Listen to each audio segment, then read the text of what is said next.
So, the story so far. So yeah, welcome to iCast Summon Friends for all five of our viewers. So look at that, posting the link worked. All five of our viewers. So we're coming in. It's a few episodes in, but this is the first formal one. We're recording, streaming, and it's going to go on YouTube and all the rest of it. So we got three of our players today. Mublex may come along a little later on. We'll see. And Potts is moving house. So next episode, next weekend, we'll have the full cast. But the story so far. Let's flick to my PowerPoint presentation. So here are our characters. So we got Buruk. Is that how you pronounce it? Buruk. Buruk. Yeah, We're not showing him. Oh, interesting.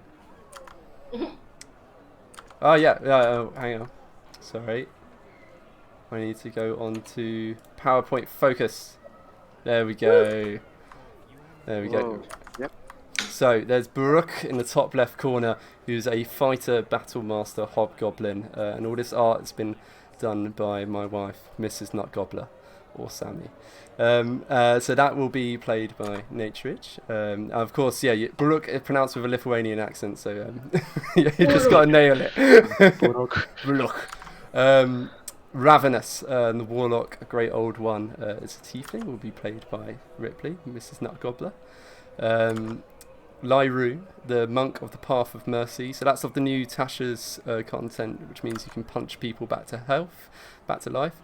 Who's an elf, was played by Vlad. Yes.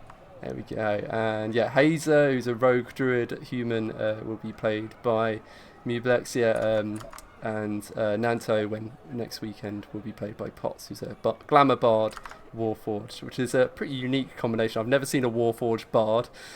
Yeah, he does a wonderful job of it. So that's our cast. So the story so far, the heroes arrived in Daggerford. It was raining and horrible. They went to the nearest tavern. There they overheard a conversation with a local. They're basically finding out that to get any of the decent work in Daggerford, you basically have to get qualified, because too many adventurers were going out into the field and just dying, which would be fine, except they kept leaving behind loads of orphans and widows and widowers, and that was pretty expensive for the Daggerford government's fund. So they instituted something called the Forge, which is almost like a hero test, a series of various battles and traps and tricks and such to make sure the heroes are ready to go out into the field and do real combat. And you might die during that, but you can see in that top right corner you have to sign a little waiver, basically signing away your rights and then any kind of governmental support. So the way that Ravenous signed it was just with a handprint. Some of them was an X. Lyroon actually did a nice signature though. In the bottom left corner there, you can see just as they were approaching, they came across the Daggerford Dalliances, which are this heroic group that are already well qualified and a bit arseholish, and they messed around with them, made a bet with them, and we'll see. I'll come back to that in a moment. And then yeah, in the bottom right, that was the tower itself. So they made their way through the tower. They beat the snakes level, they beat the sphinx level, they beat the doppelganger level, the mouth trap with the grinding ceiling coming down where you have to sing a song with just the right lyrics based on clues around the room. Classic just battle versus hobgoblins level, some mimics, and at the end a Vrock, which very, very nearly killed all of them many times. The Vrock's poison was nasty, to the point where we rolled so bad. that you rolled super bad, and even to the point that even after the battle, in fact, Halla died twice, one of the other characters who was there, and they just keep having to pour health potions down her throat while she just kept dying from the poison. Yeah, 2 days later, I realized that I probably should have just stabilized her with a medicine check. Yeah. Hindsight is a wonderful thing. That's fine. To be fair, fine. if you fail a medicine check, that means they take more poison damage, which may or may not accidentally kill them. Oh. Yeah, I guess all four of you could have medicine checked during your rounds or something. But I don't think I have any. I'm also proficient in medicine, so yeah. I believe I'm not. Yeah. But that's fine. It added to the drama. I think in the heat of the moment, you were panicking. I think that's true to life.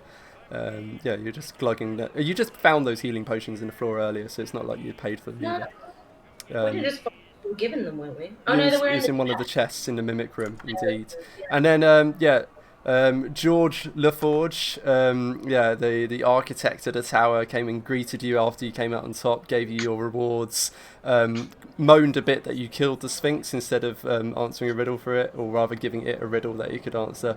It was mostly appeased, particularly when one of your party, Nora, agreed to become the new Sphinx. So now there is this level 4 adventurer with a wolf beside them, who's ready there to ask, well, whatever her version of that floor will be, see if she's asking riddles or answering them. So that was the Forge. What next? This is a stylistic oyster. To represent the world is your oyster. So you're in Daggerford. The three of you've woken up. You've been hanging out. Well, actually, in Lyroon's case, not woken up, just finished meditating. Oh. And you've Hala is like, yeah, I'm good. Well, except in a Texas accent, so we'll see if Ripley will be willing to do this afterwards. But essentially, I'm good. I'm gonna go back to the arenas. She's got some friends that she likes to do the arenas with, but they're all quite low level. Now she'll be able to take them up with her into the tougher bouts. So she's like, I've used you now. I'm done with you guys. Just an update, Mublex has messaged he's not going to be joining us today. There we go. Alrighty, so don't worry, I definitely will re-weight all the encounters for 3 people. You know that story about Lord of the Rings and how Gandalf told everyone to run as he saw the Balrog? How do you think you got all the XP for it? Exactly. I'll take care of this, guys. Sure, guys, go away. I've got this. I got it.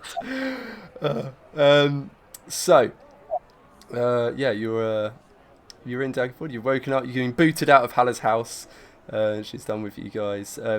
Lyroon, you distributed some of the wealth from the gamble you made with Lord Flashheart. You made a bet with him that you would get over halfway, and in fact you completed it. So you were able to extort a little bit of money out of him, and now you're at a loose end. So in the town of Daggerford, there are a few things you can do. So what you'd all been there a few days. So what you'd have learned during your time there is there's a few different types of activities for heroes to get up to. So there's of course the arenas that Hala's so keen on, where you can now you're qualified and you've got your little medals to prove it. You'll be able to take on tougher bouts, because the previous bout you did was just fighting some pretty pathetic gnolls, and it was almost embarrassing just how much you were able to cream them. And then there's also work with over at the guardhouse, like various hunting bulletins, and what you've seen around town as you've been hanging around here a few days is there seems to be a fair few refugees pouring in from the countryside, and as I mentioned earlier, adventurers seem to have been dying a lot out in the field, and unfortunately what that's meant is when those adventurers went to go clear out a monster infestation, because they died, the infestation wasn't taken care of, and so it's gotten a bit worse. So there's a few slightly out of hand infestations to look into, but as well there's a few refugees who might need some help as well, and as well there's the ducal castle itself, where the Duchess lives. Now you're qualified. Sorry? What castle? Ducal. Ducal. Ducal. Where let me just look up her name. I think it's Duchess Morwen. Where Duchess Morwen lives. Morwen Daggerford, in fact, so of the Daggerford family. You can try and get in there, see if you can get some work from her. That tends to be, from what you would know around town, that tends to be the best paying work, but also the hardest to get work, because obviously it's royal. It depends on what your ambitions are. So we've got our 3 heroes. We've got a tiefling warlock, a healing monk, and a hobgoblin warrior. It's a pretty ideal 3-man combo, actually. Mm. Yes, I love how my race is healing. Elf. You're a healing elf. It's your most important characteristics. Do we know anything about the Duchess? Whether she is a sort of, a good person or a bad person? Because, I mean, if it's hard to get work through her, you would think that maybe we need to prove our worth, and maybe if she's sort of kind of heart, helping refugees, maybe a good way to start that. I reckon that's easiest to find out from the refugees themselves. There you You're go. willing to have a chat with them? Yeah. So you've only been in Daggerford a few days. I think Ravenous, your interest mostly would have laid in collecting shinies rather than rumours. So yeah, the best way of finding out is to go find out. Okay. So yeah, you awaken at Haller's house, the house/fruit shop, and yeah, have at it. You've been just booted out the door. Ah, that was pretty rude if you ask me, but you know, it's house rules. I Just feel do let not down. release the I name. was so nice to Haller. I put her up to her bed and tucked her in and gave her a little kiss on the forehead before she went to sleep because she was so exhausted. And here we are being chucked out. I feel so let down. Such is You know, life. You can't worry about such things. I was thinking, Barack, that we could see your combat skills firsthand. Maybe check out the is that arena. a challenge? Not against each other, guys. Let's not fight Not between not a us. personal challenge. I'd much rather fight with Also. someone than against them. Perhaps it can be a challenge to see who can kill best. I see. A hunting challenge it is then. What shall we hunt? Out of character, this is entirely because Bots is in here. Yeah, same. It's you know, we could get to a lot more better things, but we need to find something quick and dirty. Yeah. Oh, don't worry. There will be no major plot points happening. A challenge then. Are you railroading us, DM? How dare you? No, the Where's world's your the oyster. autonomy here? This specific world is your oyster. So, I mean, I think if we want to get any good jobs for good cash, we need to impress the Duchess. So I think if we can clear out some of these infestations, maybe we'll win her favor, and maybe we'll get better paying jobs after. a wise choice. Shall we have a look who's offering anything? I haven't been all that much. Do you know where the main taverns are? Where the town bulletin board is? I haven't been walking around too much. I think Main Tavern is the only one I know of, and it's where we first sort of met Haller. I believe that the What was the bulletin tavern's boards name were again? Sorry. around there. Yeah, I was going to see if you remembered the tavern name. It's you'd remember this. The River Shining, I believe, was the first tavern you visited. I wrote it down. Yeah, good River work. Shining. There you go. Oh, I should have waited to see if you were doing it.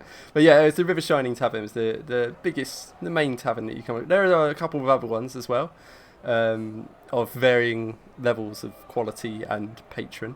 But yeah, the River Shining is the first one you came across. It's the biggest one. It's the most inviting when it was thundering down with rain. Today it's a nice warm sunny day though. Sounds good. So in that case, you know, we'll spend a couple minutes just preparing for the journey, making sure that, you know, all his armor is properly strapped. It gets some of the dirt off of it. Definitely not all of it, unfortunately, so you can still see that he looks as if he entered the town for the first time in months. Well, despite that's definitely not being his first day around. And well, he sets off on the street, trying to get to the center of the Daggerford. Lyra, of course, is already limbered up and stretched and has been like waiting for, you know, you silly humanoids to wake up for the past like 2 hours. At least. Yeah, exactly. So as the elf doesn't need to sleep and meditates back to full rest after only 4 hours, just like, God, guys. Meanwhile, Nanto is just sort of sat like in the corner and doesn't seem to be particularly responsive. So he's like, all right, we'll just leave him to it. And That's what happens when you pester me so much. Yeah. You spent all night going, Are you sleeping? You still awake? You still awake? Hey, are you still awake? Yeah. So it seems that Lyrian's done something to his key to make him just not wake up. So yeah, you troop on out into the street.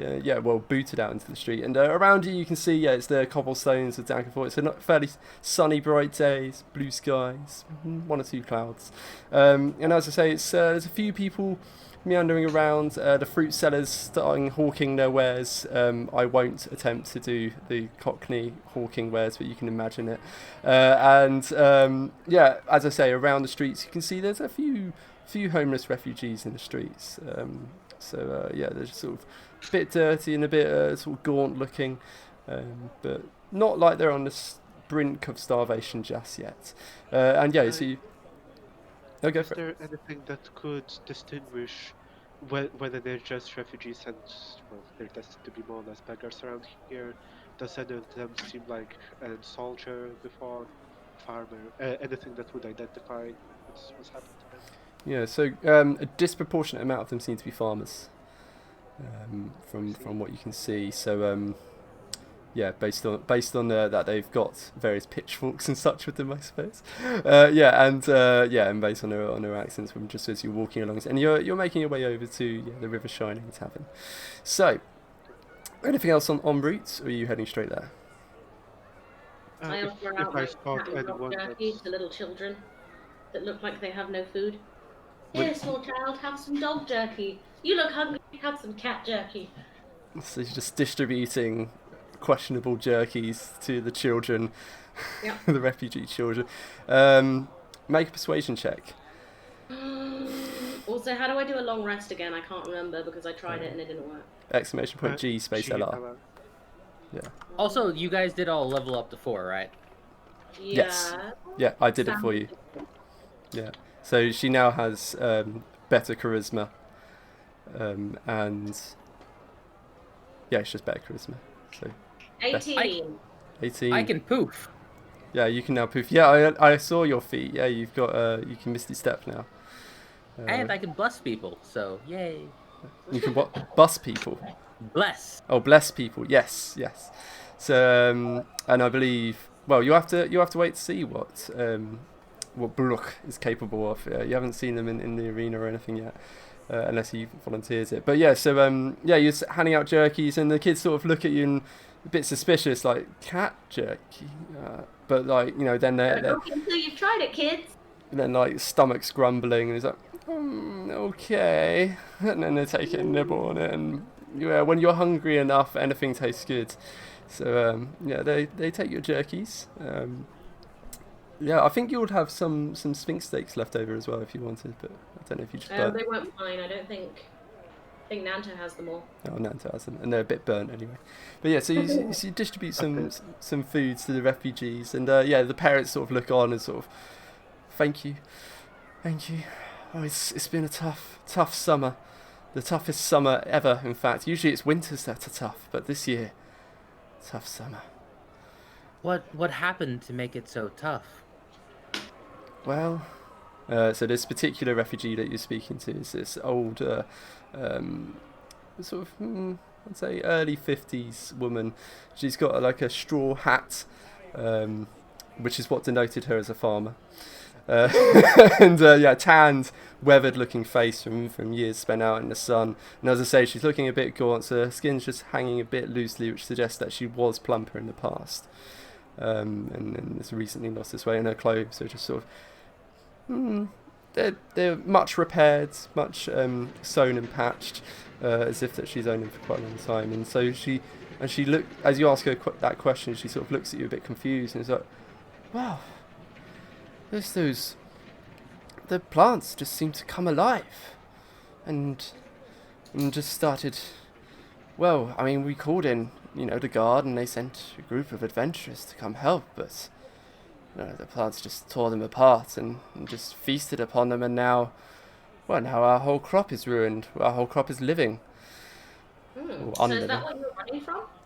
Well, we couldn't stay there. They started breaking into the house, and and attacking us, and poor Gertrude here, and she gestures to the small child that you just fed the jerky to, is just sort of gnawing on it, and sort of sort of wincing slightly, but not quite sure about the flavour, but again, is anything tastes good when you're hungry enough. Poor Gertrude here, we barely got away, like, she had a limp for a week afterwards, and, well, you can see she's fine now, but living on the streets... That was my first question. You're going to punch her back to health. Of course.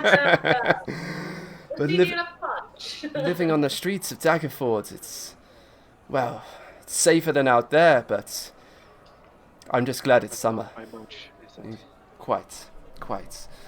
You know, I worry. There's a few unscrupulous sorts who seem to be taking advantage of some of the refugees. Have you seen any of those around recently? Yes. They were out last night, as it happens. I saw them trying to coax away, or trying to buy, people's children. Believe it or not. And you can see Lyroon's face go from, like, concerned to furious. Yeah, Ravenous is pretty angry too, given her past. It's just more shocked about the idea. Yeah, and surprisingly, the mother seems to kind of get it. She's like, I mean, it's horrifying, obviously, but, you know, if you're watching your child starve or be sold, better to live another day, even if it's indentured. What do these people look like? Maybe we need to pay them some form of visit, see what their intentions really are with these children. Well, I mean, they had their hoods up, and, you know, I was trying not to draw any attention to myself, as I don't want them stealing Gertrude away from me. You know, we don't make ends meet, but we make ends almost meet. No, but they all had these red-tinted, sort of crimson cloaks. I don't know much more than that. We'll keep watch for those. Any symbols that you noticed? Let's see if she remembers. First dice roll. No, mine was the first dice roll. Oh yeah, sorry. Yeah, yours was the first dice roll. I'm the second dice roll. First DM dice roll. First DM dice roll, which is the most important, exactly. Or is it? Or is it? I'm sorry, I don't remember. I mean, like I said, I was trying not to draw attention to myself. So it was dark. It was in the middle of the night. Do you think you could lead us to where you met these people? Or, sorry, where you saw them? Oh, it was just over there. And she just points across the street to this alleyway opposite. You don't see anyone there, but yeah, it's just there's bits of refuse. There's a few sort of soiled cabbages laying in the street. But that's about it. My cabbages! I knew this was gonna happen! Yeah, Cabbage Guy will feature in all contents, by the way. How often do they come about? How often do you seem to see them? Well, I mean, last night was the first night I saw them, but, you know, the talk amongst the refugees, they've been around as at least a week or so. And do they frequent nightly, or is it more of a weekly thing? I've only saw them last night. Okay. Well, Such sort of shady dealings normally are hidden to the shadows. We may want to wait. We have a full day until then. How far away is your farm? When she sort of reconsiders and looks up at you and is like, oh, it's, well, just a few miles out. Yes, you could make it within the day. Why? Wait, would you help? I'm sure we'd be able to take a look for you. Here's my map. Fill it in. Fill my map. Yeah, this is something I started in our other live game. So yeah, you get out. Well, what Ravenous has for a map is pretty rustic. I imagine it's like cat skin. Okay, no, I use the cat jerky. Okay, calm down. Oddly enough, Lyroon also has a map, and it's also bad. No. It's of course on, it's of course on scroll, like all maps should be. or technically vellum, whatever. Yeah. And Burke's map? None whatsoever. Yeah. He's been spending one of the days just walking around the town, so he has the general idea of what's happening around. Oh, Lyroon is Lyroon is like a Sword Coast map since he's a far traveler. Oh, yeah.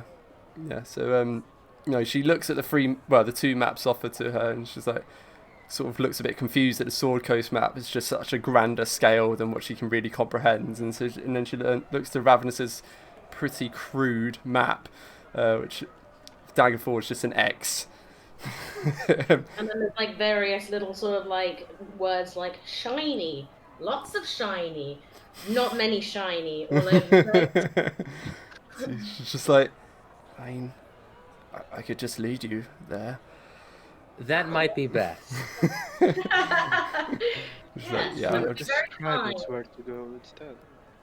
I wouldn't want to trouble you any more than we have to. Well, yes, I suppose. Let's see how she rolls. Yeah. So yeah, she's able to give you decent enough directions. It's basically east out of town. It's a few miles. You basically follow the road, and her farm. It was a pumpkin farm. And Oh God, living pumpkins. yeah, so it seems to be some living pumpkins. So yeah, follow along east the road, and it should be fairly obvious because it's overrun with living pumpkins. But yeah, basically hers is the one with it stands out a bit from the other farmsteads because rather than having a red barn, it has an orange barn. Fun fact. Should be simple enough to find. Exactly. So she, and as you make your offer, she's like, you can see that her eyes sort of welling. It's like, that's so kind of you. I don't have anything to repay you with. I mean, you're welcome to eat the pumpkins you slay, but I mean, I've lost everything. I will give you a fair share of our next harvest. How's that? That sounds mighty kind, but just seeing the happiness in yours and Gertrude's face will be enough for me. Let's make sure we can. Face, that's not the case for him. Let's make sure we can. Let's make sure we can actually complete the job first. We don't know how bad it is. That's true. Yes, I mean, we couldn't fight them off about your adventures. Well, the last one's died, but hopefully you'll do better. I mean, I can see you're qualified at least. Did the previous adventurers also have qualification, or was this beforehand? No, I think they might be part of why the qualifications were introduced. Understandable. Yes, I got a bit of trouble from one or two of the other refugees who came flooding in because, well, it was our pumpkins running over their farmsteads as well. So it's only your farm that this has happened to? Is there any other reports of other vegetables coming alive? There's too many refugees for it to just be my farm, that's the trouble, but I don't make a habit of going around asking other people what their problems are. I've got plenty of my own to worry about. And she just looks over to Gertrude, just greasy, matted hair stuck to her face, and she's now finished the cat jerky she was nibbling on. Yeah, the stomach's stopped grumbling, but she's still a gaunt-looking child. Gaunt and dirty. If only you had prestidigitation. I know. I was thinking it so loudly. I'm glad you heard. What do I have? Hold on. I think I have thaumaturgy. That's just creating. Yeah. That's not gonna help cleaning anything. Yeah, it would help scare her, but that's probably not what you want to achieve in this moment. Don't a couple of you have good berries that you may be able to give? Yeah, that was me. They only last a day. Yeah.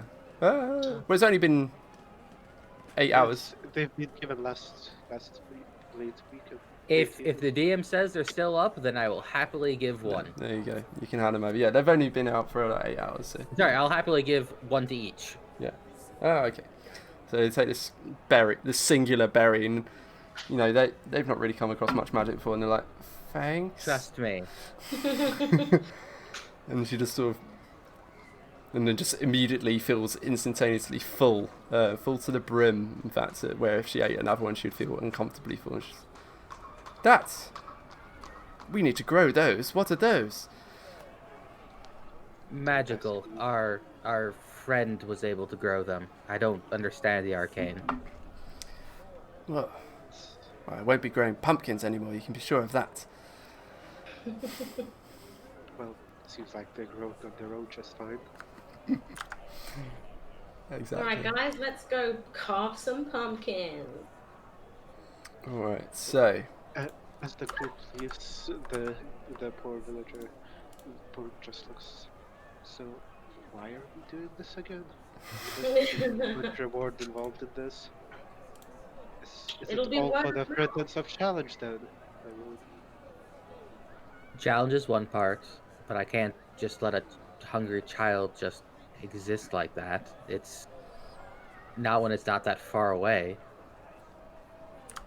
Besides, Well, then. we need more. If we want to do important, well-paying jobs for the Duchess, then we need to get a bit more reputation around these parts. This would help considerably. Mhm. It's her people that are suffering. I suppose you're right. It was a Duchess, right? Yeah, Duchess. See if you wrote it down. Moral. Wait, what did I write? Morwen? Morwen, indeed, Duchess Morwen. So yeah, you don't know much about her other than it's just everyone knows that she's in charge, basically. Duchess Morwen of Morwen Daggerford. So her last name is the name of the town. But that's all you know about her. But you can ask about her if you want. It's the easiest way to find I out. don't think that's exactly the right person. But besides, looks like a challenge it is then. Even if it is, it's just smashing some pumpkins. It's a band, isn't it? Smashing Pumpkins. It is. It is. So yeah, all right. So yeah, with your self-found quest, you're gonna go help this refugee mother smash some pumpkins, and you never know, you might find your own rewards. But she's not really promising much beyond a future harvest, and you get to keep whatever smashed pumpkin you create. So as we start going towards the gates, we'll just keep an eye out for any other villagers who seem to be a bit of, let's say, either former soldiers or anything of that sort. Well, someone who has at least wielded a gun, a weapon over the last few days.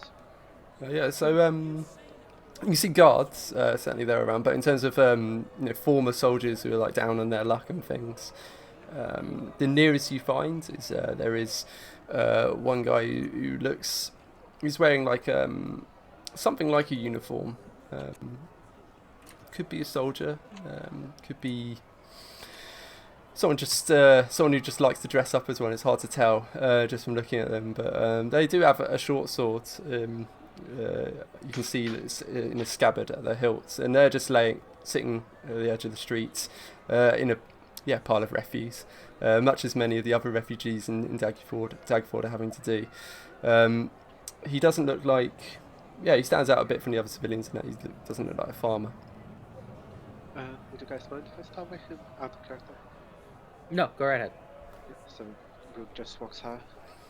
Hail, what brings you here to Daggerford? Well, I watched all my friends die, so not much real choice in it, I'm afraid. I had to come over to here. Death? By whose hand was it? Bloody pumpkins. They just it just came out of nowhere. We were on the road on the way to Daggerford as it was anyway, but then they came savaging towards us, and we were guarding a caravan, and they just ran over, tearing people apart. It was savage, really, and then it was quite curious. They just started shoveling the grain we were from the cargo into their mouths. I mean, why would a pumpkin want to eat grain? You have to ask. But Pumpkins, that can't possibly be true. Either that, or you have seen some strangest plants in a lifetime. And you can see that Brooke just looks genuinely surprised by the story, as if he hasn't heard that just moments ago. Let's have a Right. deception check. 11. Right, let's see. Yeah, I mean, he's common. Yeah, so, yeah, so he takes that at face value. It seems. He's like, I mean, my friends are dead. I mean, please don't insult me. I mean, they're you can go out there and find them if you want. They'll be rotting in the sun, or if they haven't been consumed by the pumpkins. Although they seem to be more interested in the grain than my friends, as I say. I barely got away as it was. Did anything happen to the pumpkins when they ate the grain? Did you see any difference? Not us. I was too busy running. Running for my dear life. It's alright, I didn't mean to insult your honor. Would you tell us where that happened and when? Oh, that was... Well... 2 days ago. I was just a few miles out east. Yeah. I can't say I'm going to be getting much more work after that. It's, our caravan certainly was not guarded.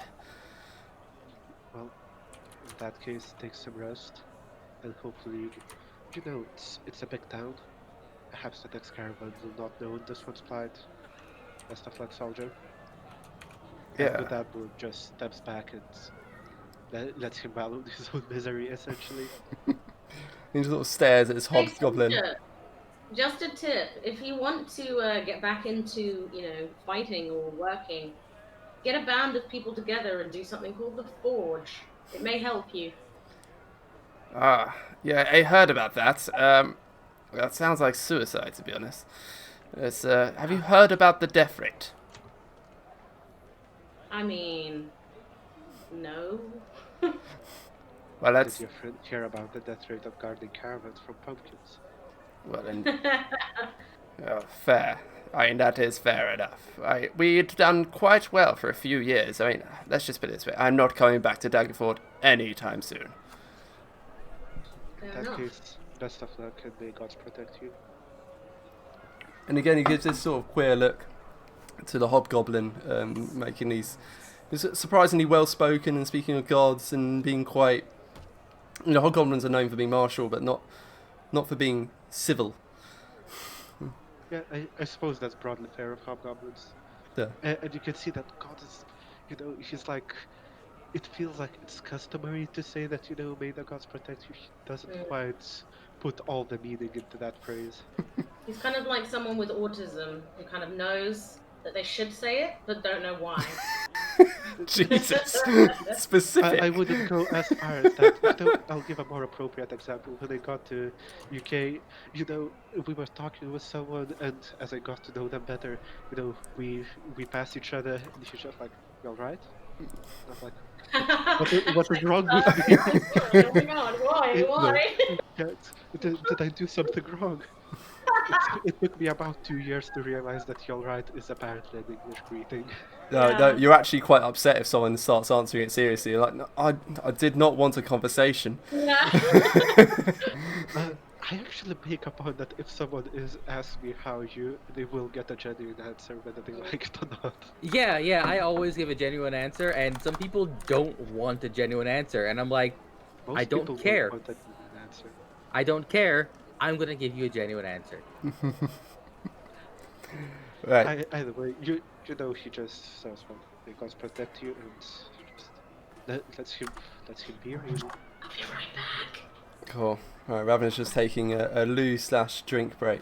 That's quite alright. That gives me a moment to... Let On me... the right side, Oh, we've ow. just got. Oh. That was some static from, I think, you, but it only happened once, so... Oh, it's probably her opening and closing the door. Let me... I'll say something if it happens again, but it was just like, well, Yeah. I was going to set moderators for the chat as well, because I've never managed to do that before. Total of 5 people. I'm not sure how needed it is. There you go. You are now a mod. You'll always get at least a bot. Yeah, we got one last time. Do you want lots of views for your channel? It's like, No? no, not really, not yet. Ooh. Thank you, darling. And yeah, so yeah, Natureage, you are now, or Naturageous, you are now a mod. Yeah, because the proper one was taken already. Oh, That's the biggest problem of creating some of the accounts later. So I've never got a proper Twitter account. I've never got a proper Twitch account. The greatest problem is still reasonably close. Anything I would normally use on Twitter was taken long, long ago. yeah. Yeah, that's why I'm Vlax instead of Vlad. Just Another thing is, apparently I hadn't used my Twitter for a couple of years, and when I found it, now it's apparently following several hundred people I've never known, so it's been hacked. Yeah. Oh. I suppose that's how some people get their followers. Or just hacking accounts and then getting them to follow themselves. Yeah, I mean, not directly, but via third party. Yeah, yeah. You Well, that's know, probably what that thing, suck- that bot that came onto our thing was advertising. Thanks, darling. That's alright. My drink delivery service. Excellent. It's a proper tankard as well. Yeah, yeah. it this, is. This Actually, is it's really nice. This is a Christmas present from Sammy. Yeah, it's pretty good, especially for this. Best at getting gifts. Yeah, she also got me a quill, like an actual quill, Oh wow. which is pretty cool. Right. So let's. So you set off out from Daggerford, unless there's anything else you wanted to do there. Nothing from me though. Okay. So Ooh. there you go. Some farmyard noises. So yeah. Moo. In fact, I can do that. Cow. Moo! Don't know if you can even hear that. I can. I don't like it. Just that. There Also, I like your cat shirt, Ravenous. Sphinx. Empty. Matches your tattoo. It does. If you haven't seen it, that's my tattoo. Oh, Yeah. I have not seen it, and I like it. Yeah, it's pretty cool. I designed the cat, and then the artist did all the background stuff. He's really, really cool. Matt Pettis, call out. Yeah. Oh, yeah, good reminder. Thank you, Sirenscape. This is your official credit for using the thing that I'm paying for. Apparently, I have to credit you, even though I'm paying for it. Wow. There we go, I did it. You can't demonetize me now. Right. I'd like to see you try, YouTube. Definitely will do it anyway. So yeah, you set off out into the countryside of Daggerford, and yeah, you can see the farmlands immediately around the city seem pretty normal. There's people working out in the fields. There's just standard fare of crops. There's a few grains, a few corns, same difference. You're just making your way down the road. There isn't much traffic on the road. You don't really see much, and those that you do see look a bit wary. They seem to be moving at a fair clip, it's not until you get a couple, maybe 2 miles out of town, that you start seeing some differences in the countryside. So it seems like there's no one really out working in the fields. One or two of the homes seem to be boarded up and abandoned. And here or there you see carts just abandoned by the side of the road. I think I would go ahead and just get closer to one of the cards, see what's happened with that. Brooke might not be, a farming man, but he does know that at a time of year such as this, there shouldn't be that many cars left around. Yeah. As they walk to the farms, Lyroon has the well-practiced stride of someone who walks a lot. Yeah. Oh. Much the same could be said of Alexa. although Stop. one problem with that is a constant noise of his clinking weapons. Clink, clank, clink, clank.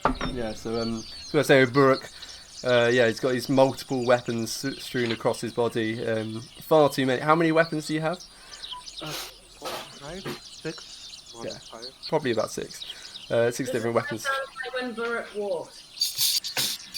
It sounds like cutlery just shaking together. Yeah, exactly. So it's just this sort of, and he's wearing chain armor as well. So that's hardly subtle in the first place.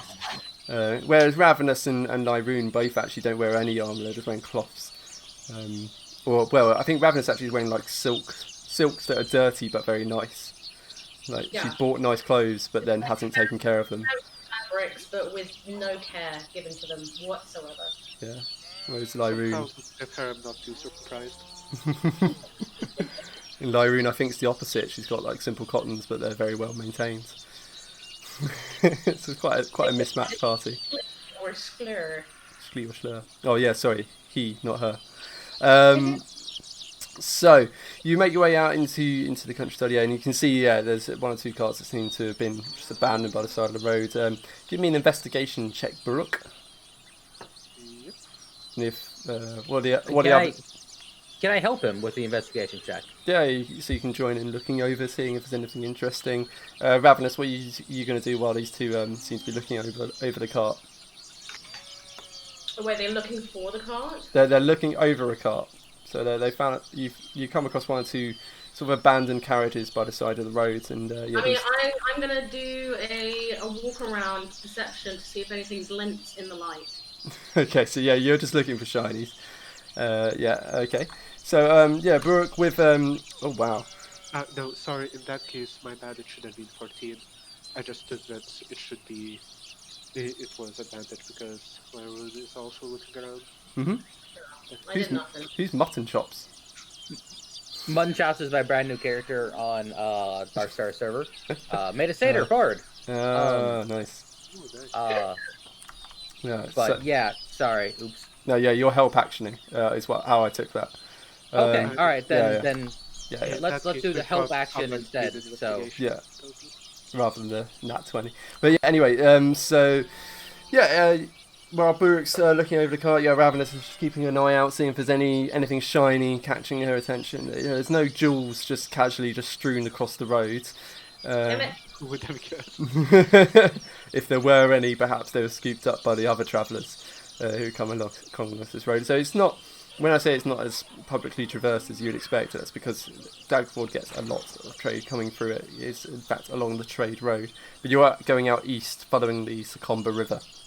So yeah, your investigation of the car, what does it reveal? So it reveals that it had several sacks in the back that seems to be food. All of the food has been consumed. So it's all gone. You can see there's scratch marks dug into the wooden grain of the carriage as well, the cart. So this is an investigation of 19, so it's pretty good. So yeah, you're finding that it's fairly deep grooves cut in, as if like almost like talon-like fingers had scratched in as it was scrabbling over it. But yeah, all the food is gone, every last scrap. And I think the cart was designed so that animals would be pulling it. Good question. Yeah, so it looks like it's a horse-drawn cart, but there's no sign of the horses. Yeah, and no sign of, say, reins being torn apart, or essentially, is there any sign of any equipment that would have been used for the horses? Yeah, so there was like a harness. It seems to have been detached. Okay. So deliberately, it doesn't look like it's been like snapped free. And yeah, you do see there's a couple of more human, well, non-food belongings left behind as well. So you can see there's simple short bow just laying there, and a couple of arrows, and you can see yeah, there's a leather pouch there that you find in your investigation as well. It doesn't have any particular valuables, just like a few dozen copper basically. So after that, I would just make sure that I'm within the earshot of Lyroon and Travelers, and would briefly return. It seems this cart was not left in a hurry. They have been through quite a bit, it seems, but given the horse hasn't, it doesn't seem like they had to release the horses at once. Perhaps the horses were eaten, but who would do so just a couple miles from Daggerford? it could have been the pumpkins. We don't entirely know the diet of sentient plant life. No, Lyroon has a confused look on his face. Like, what's the moral? Can you eat a plant that's also a carnivore? What if it's eating meat? Can you then eat the plant that's eating meat? Is meat in the plant? As you say that, Buruk just goes, but then this harness would have been snapped in half as the horses ran. Fair enough. So, something's strange with it, and I think whoever had this card just couldn't take it with them anymore. In either case, best we be careful here. Ravenous did a investigation check when she realised that horses are involved, because she really likes animals, and only rolled a 2.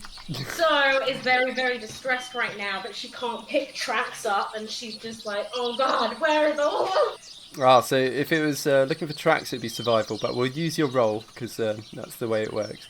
So yeah, you rolled a 3, but yeah, so it's mud. It's not mud. It's a mud like road. But yeah, you can't really see any clear tracks. There's loads of tracks crisscrossing it from various horses and humans and elves and God knows what else that have all been travelling along it. So you can't make out anything clear. Too much going on nearby. Mhm. Anything else? Nothing from you? Alright. Continue on your way towards the farm then. So, yeah, so you've seen one of these carts that have been abandoned. You just carry along your way. There's 1 or 2 others. It's not like dozens and dozens of them. You see like maybe a total of 3 along the way. But, yeah, it is unusual that these would have just been left. You know, they're worth something in and of themselves. But each one that you come across doesn't look like there's any food left in them. So, looks like they've been picked clean. Yeah, and as you're walking along, yeah, obviously you're not being particularly stealthy because yeah, you got the clattering. I literally can't. Yeah, he's literally incapable of in Buruk's case. I think some kind of passive stealth, you know. Passive stealth. That's a new one. Maybe I'm making it up. Okay. Yeah. You can make a passive out of any skill. Yeah, it's true. One of my favorites is passive insight. Yeah. Well, passive insight is a real thing though. I have a lot of that, I believe. Sorry, I said that wrong. Passive deception. I said that backwards. Yes. Yeah, I've heard of that one. Sorry? Which one am I? Ravenous. No. I'm sure I have like a really good passive perception. Probably. But in any case, so you're walking along the road out towards the east and yeah, on the horizon finally, amongst all these red barns, side note, barns are red because it's the cheapest colour paint. But yeah, as you make your way out east, yeah, you finally see pitted out against the horizon an orange barn. It's the site that you're looking for. But as you're walking along, you see there's fields. Well, there's a field to your right that's been entirely abandoned. You can see it's actually starting to look a bit. Well, it's only been abandoned for a couple of weeks, so it's more just some of the fruits looking a bit shriveled, like over-ripened. And there's a few weeds starting to grow, but you see there's some of the crops rustle slightly, and yeah, suddenly this field of corn, some of the corn starts to move unnaturally. Oh god. So how corny. And there are no pumpkins. No pumpkins here. This looks like corn. Okay, so we know there's more than one type of mutant vegetable that is now alive. Well, it's certainly enough to just probably stop and have a closer look at what's going on, but keeping safe distance. Do I spot any ranged weapons on Baruch's back? None that you would see openly displayed, though. Yeah.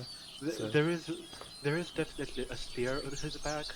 There are a couple, at least, broader weapons, so sword and axe. He seems to have some daggers on his belt as well, but nothing that would say you don't see. No quiver. No. Yeah, he's he's out of character. He is a strength-based person, so yeah, you're not going to see much in the way of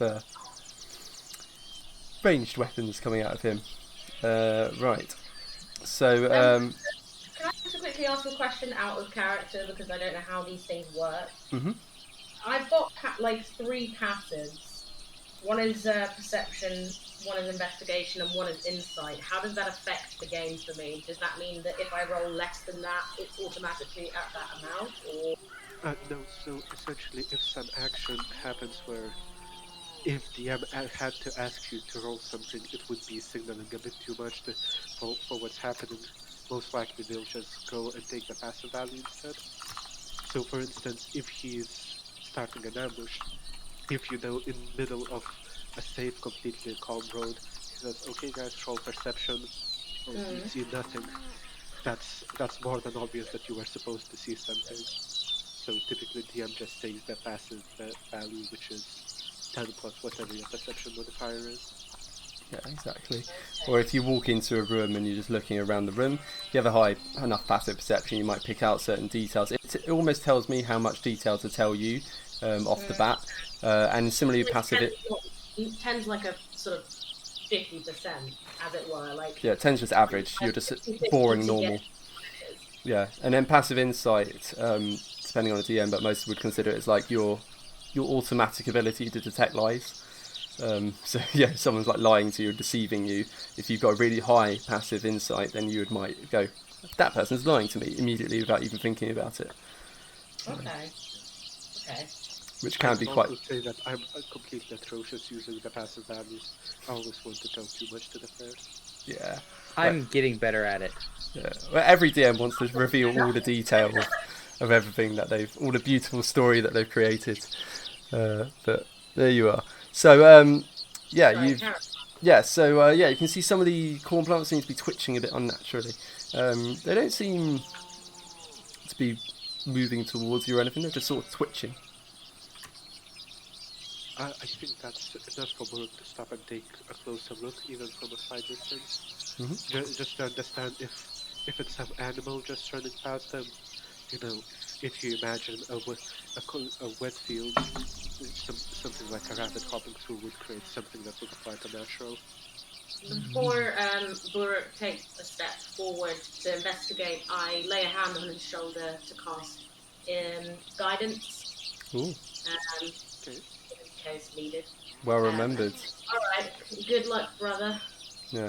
What's your guidance look like?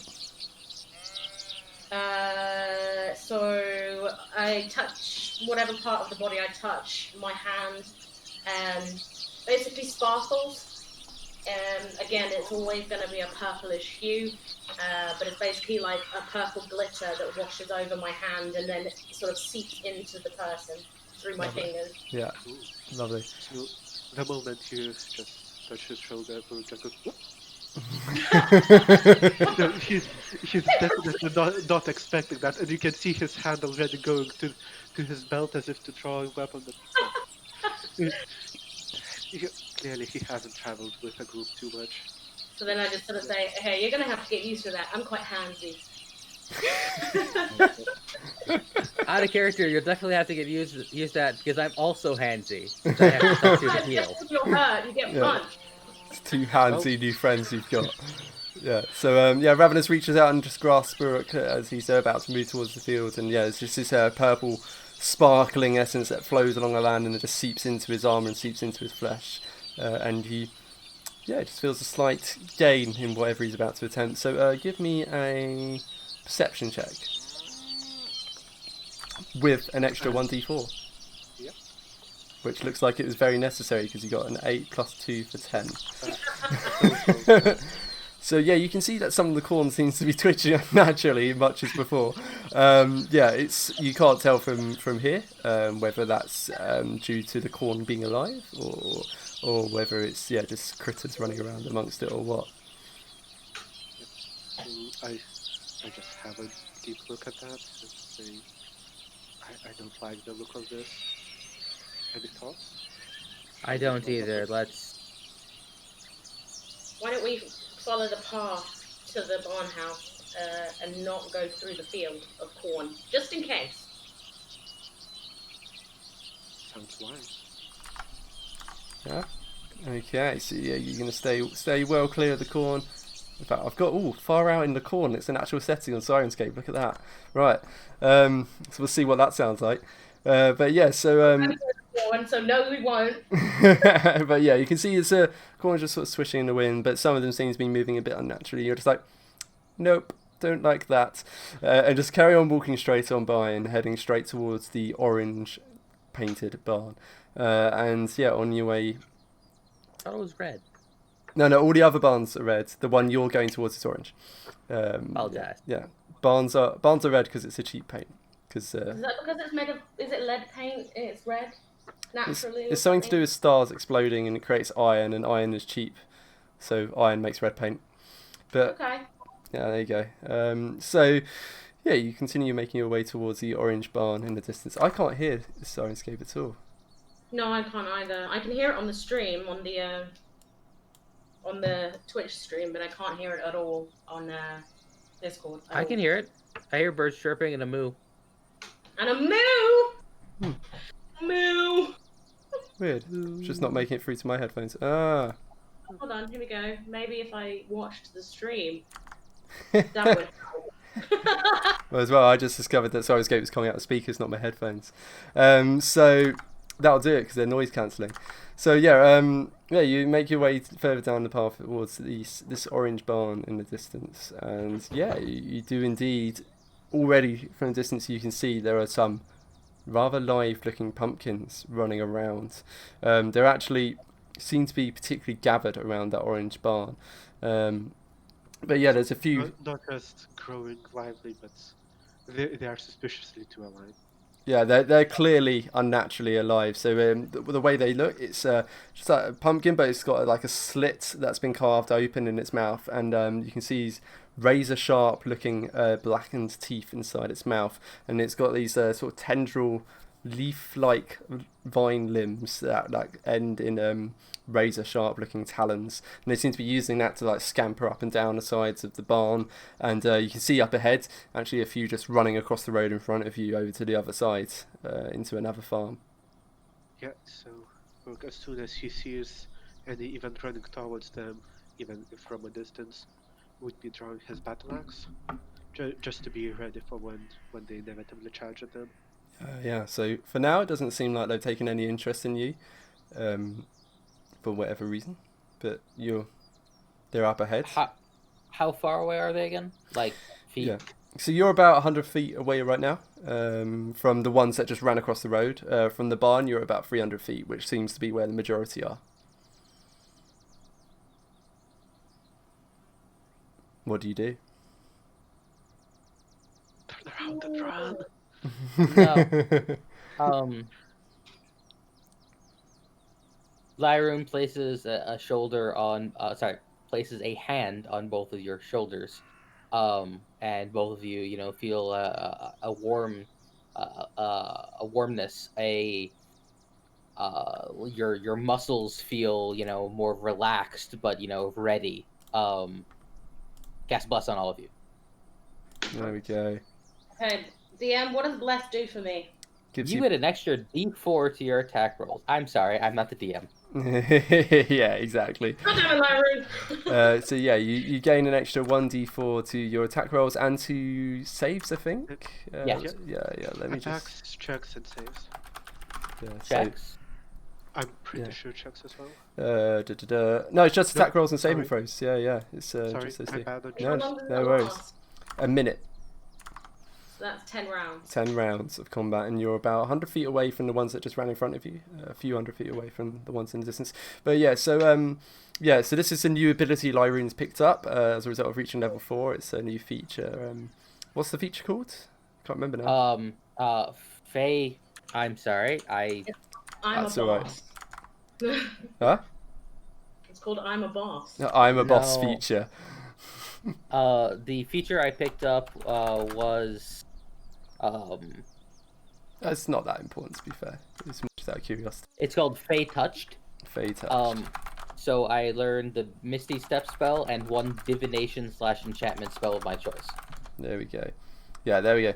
So yeah, and it gives you a little bit more wisdom, I think is what you used it for. So yeah, you're able to instantaneously teleport once a day, and then once a day you can cast Bless. So yeah, you just feel this warmth surge through you, sort of spreading out from where her hands touch you, and it's almost like she's just unlocked something within each of you, enhancing your ki, as monks like to do. And yeah, so it's just, you just feel yourself emboldened that you can do everything just slightly better. Maybe. Murk just looks at Lyroon. There's a bit of surprise in him, as if that's somehow gotten quite a bit more respect for the monk. Lovely. My guidance wasn't good enough. Yeah. In fact, this is like guidance, just long-term guidance, but it can't be used for It checks. pretty much is, yeah. But Lyroon also has that like bounciness of let's go, let's do this. Yeah, Like a boxer right before a match. Yeah, so you're feeling ready. So, right, so the way it's going to work, so obviously Ravenous is the only one with ranged attacks of any significance here. Kind of up to you when you want to start the party. Obviously, if you attack, they're probably going to react to it. But for now, they seem to be mostly ignoring you and focusing on whatever it is they're doing. I mean, I'm gonna trail behind the two guys because I'm only ranged really usefully. So if we just sneakily get a little closer, so you guys are a bit more in range for combat, and then I'll just blast an ambush on them. Yes. Lyroon's gonna charge forward. You might have to explain sneakily to Buruk. Stop rustling spoon. Okay, well, I'm gonna just follow these two in and basically just wait until the last possible moment before the rustly spoons are heard, and then let out a blast to surprise them. So Alright. I think, as you know, the axe is drawn, all the preparations are done. Buruk just launches into a trot, so not running at full speed, no dash, but just getting quite a bit closer to the pumpkins. At least the ones that were straight at the front. But, you know, there's enough noise to draw some attention. Most likely not enough to just, you know, taunt them right over. Gotcha. Okay. Right, I'm going to see if I can cue up some music. Let's see if Rhythm's going to play ball today. Can you hear that? I can. Yep. Oh, Let me just... I'm changing its volume on the wrong thing. That'll do for music. Yep. Because it's copyright free, so I don't get demonetized. All of my 16p that I might make. You're gonna approach a bit closer. Let's have stealth checks, just to see how clanky. Let's see how clanky. But you don't get plus d4. But let's see how you do. So it'll be oof.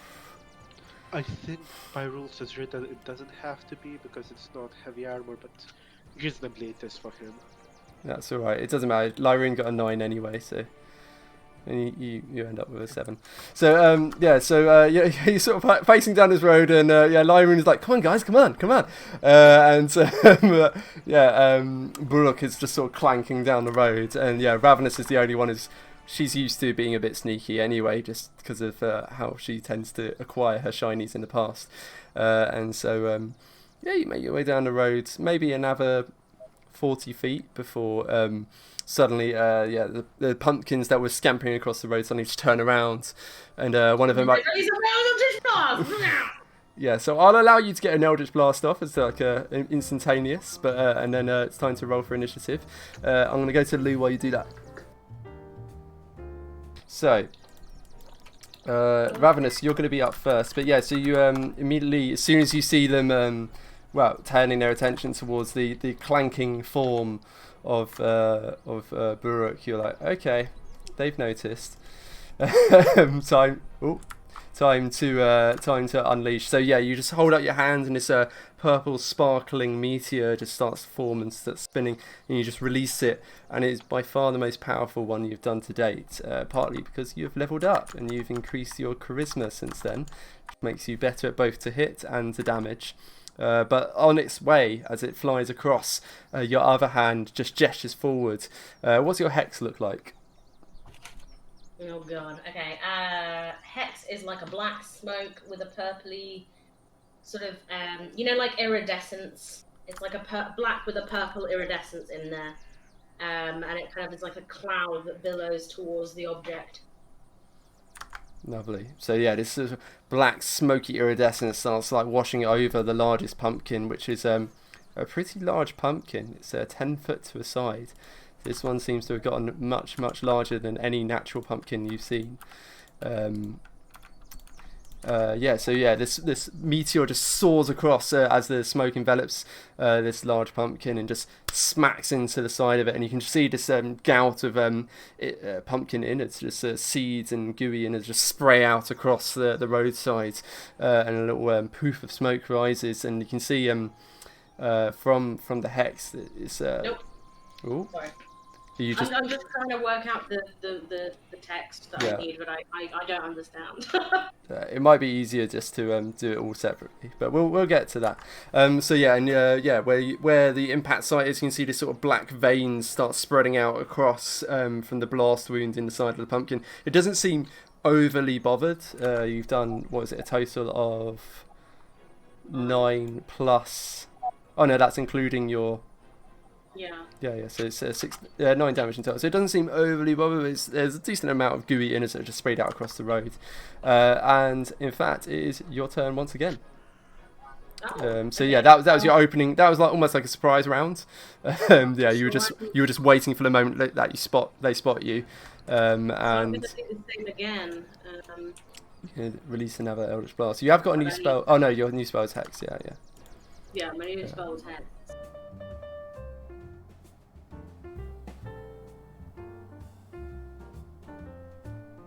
Rolled 11 at first. Alright, so it was 11 plus 7, so that makes it 18, and then you did a 1d10 plus 5, and then your 1d6 seems to have evaporated in there. Roll me a 1d6.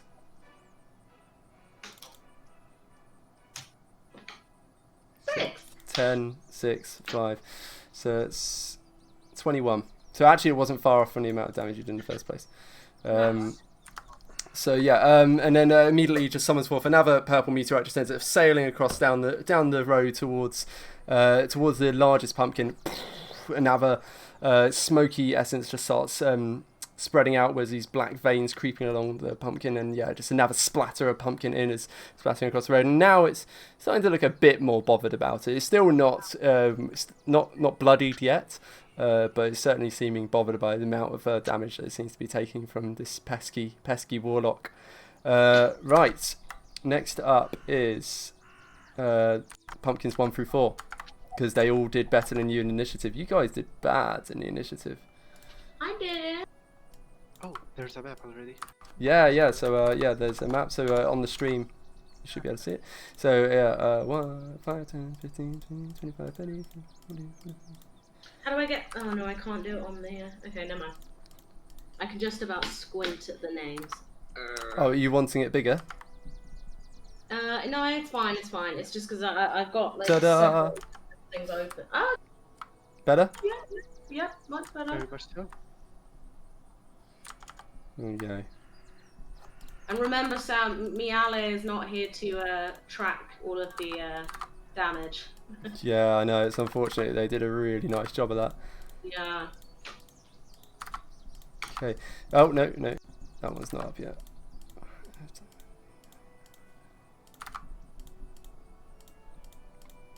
So yeah, basically the pumpkins charge forward.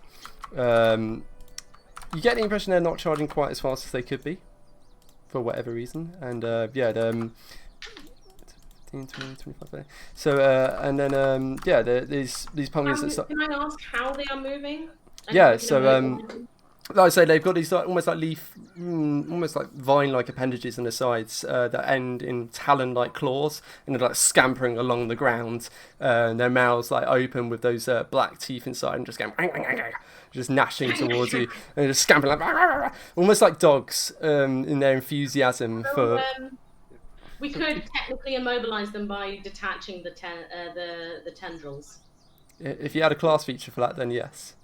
But you do not. But we'll see. Just in case, if you want to know the sound right, so imagine someone running at full speed in flip-flops. That's basically the sound. Perfect.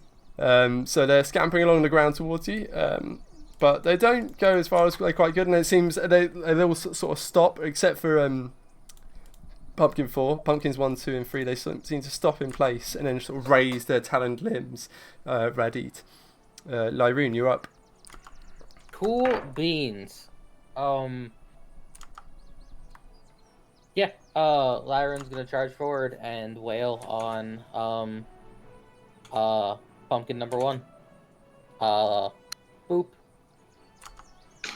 Yeah, so let's put you. Oh. Go straight for pumpkin 1. So Lyrian just starts sprinting forwards. Yeah, and just. Just heavy fists into it. Fist.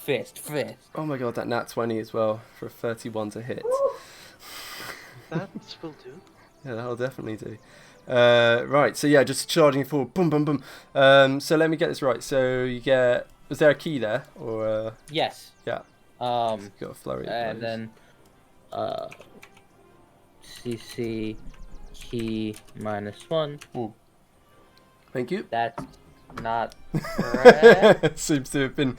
We might need a long rest in there. I'll fix that. Yeah, don't worry. Oh, yeah. Yeah, so Lyrian charges forwards. Yeah, the hat sort of slightly flapping in the air, and yeah, just starts wailing on this pumpkin. So the first punch just splats straight through its outer orange casing and just straight into its innards. And yeah, you feel the sort of seeds, and you get you feel something inside that seems a bit more than what should be inside a pumpkin. And as you pull your hand out to start punching again, you can see there's a little bit of blood on it. Then you sweep round into a roundhouse kick and just wham, and you just start spraying pumpkin gooey goodness all over the road, and it is looking in a very sorry state. It's already like quite saggy from all the impacts, and then it's just a final punch with your left hand into it, and it's blinding speed that only a monk can command. And it just eviscerates it, so it just splatters into the ground, and you've demolished pumpkin 1. One then pumpkin. Jesus. You punched him to death. You punched a pumpkin to death. I would put that on my resume. Yeah. That nat 20 is quite nice. Right. So yeah, that's your turn, right? So it's your action bonus action. That was a double high roll. That was a 20 and a 4. Oh yeah, you're right, from the bless as well. So as high as it could get. 31 to hit. It's ridiculous. Right. Oh yeah, did I need to add any blessings into mine, or did I do that? I took that into account. Did. I took it into account, don't worry. So next up, Bullock. Right, so first things first, I'm gonna charge forwards just 30 yards straight in a line so that I'm in between of the two. And for the first strike, so you can just imagine him running, the battle axe just being on the haft of it just being on the ground as he's rushing, just held that way behind. And finally, as he reaches the pumpkin, he just lifts it and swings it right at him. So that's gonna be a precision strike as well. Ooh. So we're gonna make it a bit fancier. Good. Right, so yeah, Brooke is a battle master fighter, which basically means that he's able to, I think you get 4 or 5 of them per short rest, do these sort of special maneuvers when he attacks. So that can be something like tripping an opponent up to make them prone, or in this case it's really aiming quite accurately to just to make sure you definitely do splat them. Yeah, so that's gonna be at pumpkin 2, and let's see if I wrote that correctly. Close. Yeah, so that's going to be 28 to hit. For 12 slashing damage at the pumpkin. I think that definitely hits. Yeah. I have that feeling as well, yeah. Turns out we're not facing Tiamat. So... Rhythm just cut out. I know, I did that. Oh, okay. Just to check, does that kill the pumpkin too? Let's see. So you did 12 damage. 12 damage does not instantly kill pumpkin 2, no. Okay, in that case, I'm gonna action surge as well. Ooh. And go for a second strike at pumpkin 4 this time. And I'm gonna go for a pushing attack instead. So as he slams down the battle axe on the pumpkin, there's definitely a bit of juice, goo, and whatever else is spraying out of that weapon, but he just takes no more than a half second to turn around and just turn around himself with the axe and hit the pumpkin, but instead of hitting it with a blade, he just does it with the flat side of it. Now, Okay. let's Nice. see whether that hits.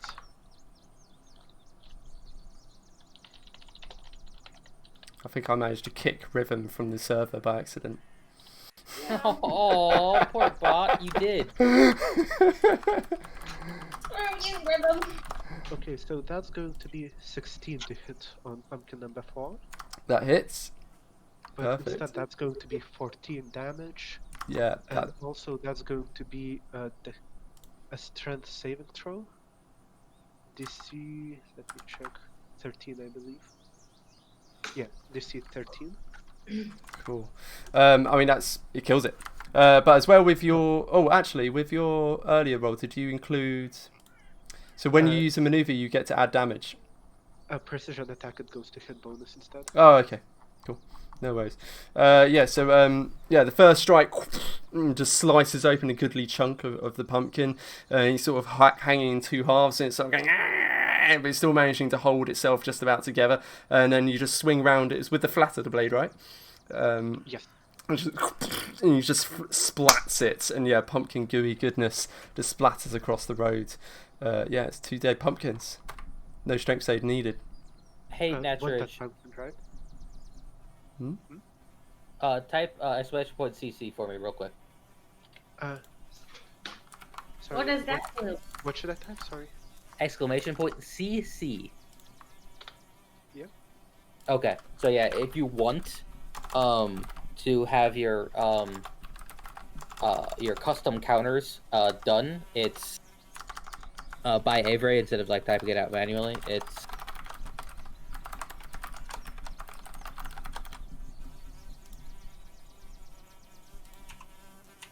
Just this little fly That buzzing fly noise. That fly Yeah, that is Sirenscape, so right? loud. I was about to ask about it. It's definitely Sirenscape. Ooh, nice. Okay. So yeah, this is just setting up some of the automatic tracking through Discord, so then you don't have to do it. Yep, I'm good. Right. Just to check, so that's number 2 took 12 damage, number 4 took 14 damage. Is that the right one? Oh, sorry, I thought they were both against the same target. No. No. The first one was against 2, and the second was against 4. Oh, my bad. Alright, so yeah. Sorry about that. No, it's... No, you did say it very clearly. He You just did. wasn't listening. I was just trying to deal with accidentally kicking the music thing from our server. And then inviting it back in at the same time. Oh dear. Yeah, so alright, so it doesn't splatter. Yeah, so neither is dead, both are looking pretty badly wounded from it. So it's 12 damage to one. I'd also like a saving throw. Oh, yes. DC 13 strength. Alright, let's see how strong pumpkins are. That'll be in nat 1, so Yeah, so he's pushed 5 feet away from me. excellent. So pumpkin, was that 4? 4, yep. Yeah.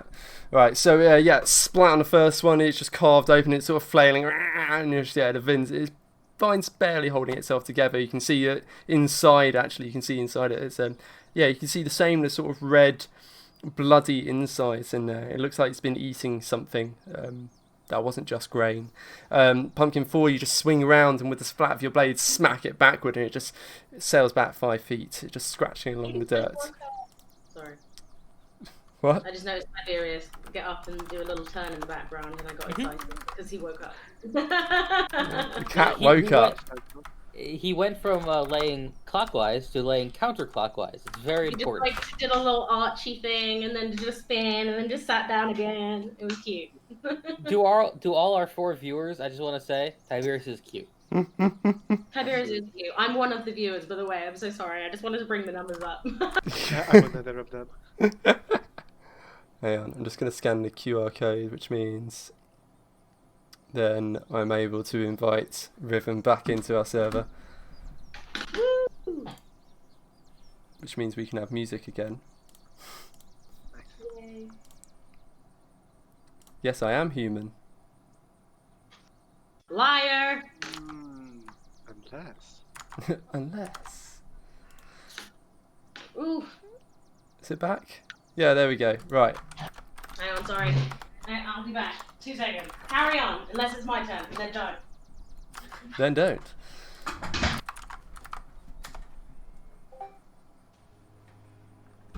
There we go. There we go. Now we get to have combat music. Good as new. There you go. Lesson learned. Don't just kick. Just wanted it to not have to play through 13 songs. Right. Let's just see who's next up. So next up is Pumpkin 5. So yeah, the largest pumpkin starts making its way forward. 5, 10, 15, 20. So unfortunately Pumpkin 4 is somewhat in its way. Excellent. Almost like it's All according to plan. almost like it wasn't very intelligent with its strategy. So yeah, Pumpkin. Totally planned that way. No other reason. So yeah, Pumpkin 5 is this hulking massive one. It's got some smoking. Actually, I'll just wait for Sammy because I can hear her. She's almost back.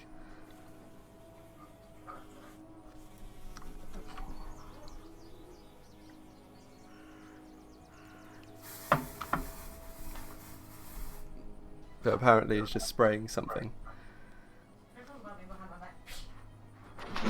There we go. Right. So yeah, Pumpkin 5. Yeah, it's just it's got this smoking side to it, and the black veins crawling out from this blast wound it's taken. It just starts sinking its talon-like limbs into the ground, and dragging itself forward. And again, it hops over actually this brown bit at the side is just like mud tracks along the sides of the road.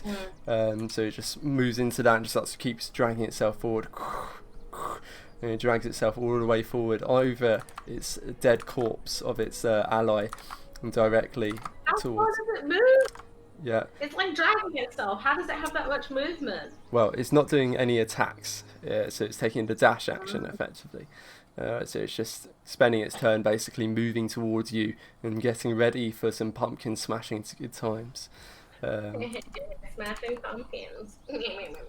Ravenous, you're up. What's the rules on doing like perception in the middle of combat? What are you Does it trying to take do? that? Depends. Well, Ravenous remembers that the corn that they are currently surrounded by was moving oddly and wants to make sure they're not going to be ambushed. So if you're going to be like staring at the corn, that's an action. Yeah. If you want to be staring at it to figure out if it's going to be a threat. Yeah. Oh, that'll be okay. I ain't got time for that. Okay, I'm just gonna do another Eldritch Blast against the big boy. Yeah. Cool. Okay, so yeah, copy and paste the one that was in your private channel, and then roll at 1d4. Go on, roll 4. 3. That's unfortunately not enough. So yeah, you just summon forth this purple comet, and you can feel that warmth radiating through you, thanks to Lyroon's earlier touch. But yeah, you just send it flinging forward, and it just splatters across the outside of it, and it just leaves this charred mark on the outside, but it doesn't blast apart any more pumpkin goodness, I'm afraid. No. Okay, I move slightly forwards about 1, 2, 3, 4 squares, which is 20 feet. Yeah, you're gonna move forward. Okay, you can do that. I don't want to be too far, okay? Interesting. I don't want to be unreachable if someone comes out and gets me, okay? Understandable. Yeah. Yeah, well, and you know, there's a nice, neat wall happening here. So yeah, then it's the small pumpkin's My turn. meat shield. Yeah, the small pumpkin's turn. So pumpkin 2 starts moving forwards. It can't get around Buruk, or rather away from Buruk, without him starting to carve it apart. So it just moves as far forward as it can, knowing there's other meaty targets nearby. Pumpkins 3 and 4 start moving forwards. So yeah, No, Buruk's looking a bit surrounded by pumpkins. a little bit. Second, I'm gonna do a reaction to that. Ooh.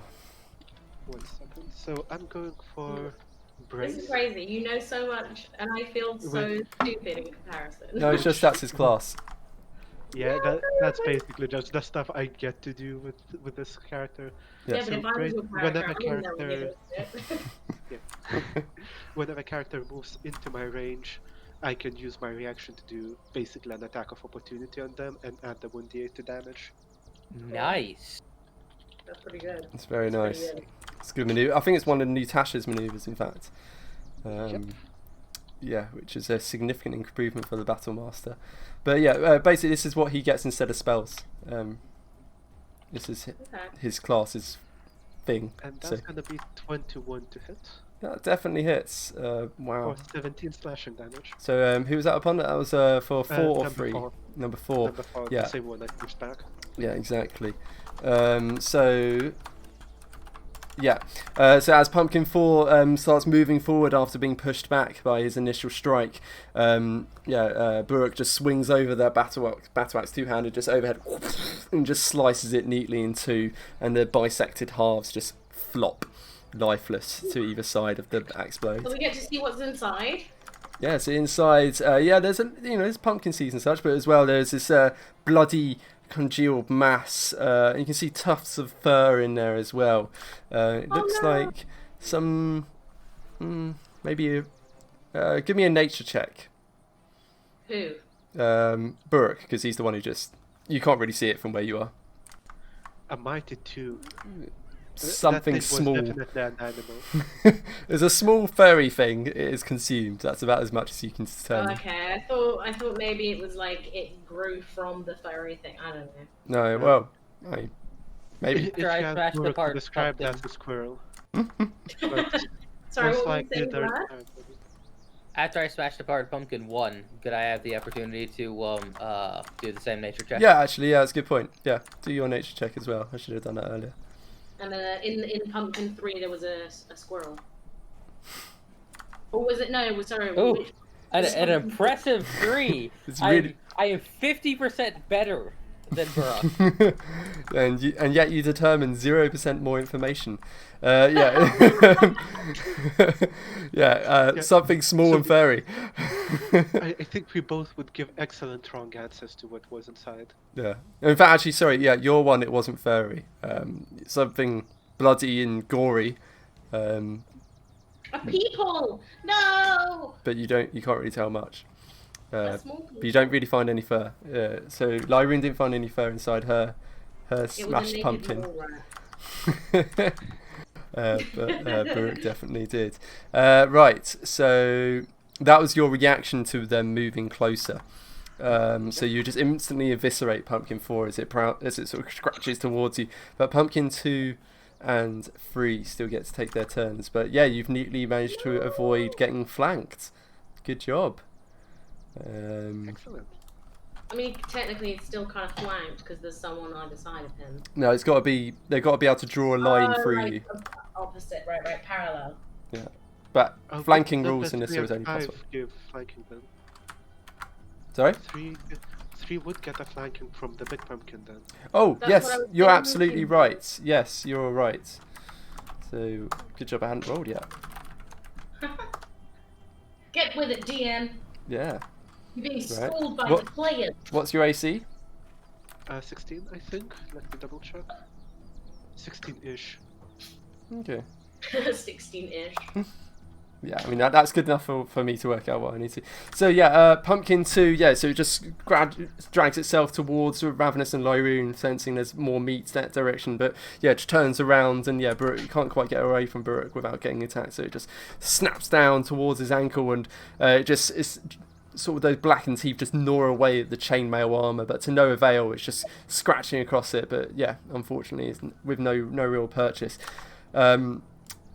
Pumpkin number 3, however, yeah, with Buruk with a large pumpkin on one side and a small pumpkin on the other, he's facing the big one, really. It's the larger threat that's there. So, unfortunately, the Pumpkin 3, when it launches forward, it grabs the other ankle and manages to gnash through. It's just beneath where the chain armor stops and where the boot starts, until the teeth sink through and just blood starts getting drawn. And you can feel there's an acidic burning that's left behind where the teeth punched through. So you take 9 damage. Sorry, where did the teach punch through on Brooke? Is like low, just the ankle basically. Oh, wonderful. Cut your ankles off. Biting the ankles. Oh, this is for you to remember for your healing. Also, I got a puppy now. Yeah, there's a doggo. Here we go. Pause gameplay for the doggo. Hello, Odin. It's just as Odin fun is right the now. team mascot, and then Yeah. Tiberius is just the sort of nonchalant friend that kind of comes in every so often and goes, "Oh, okay," and then goes to sleep. I mean, Tiberius is currently licking his genitalia for everyone to see. So, Oh, you know, nice. cat Tiberius, business. you need an OnlyFans account. Yeah, Tiberius only fans.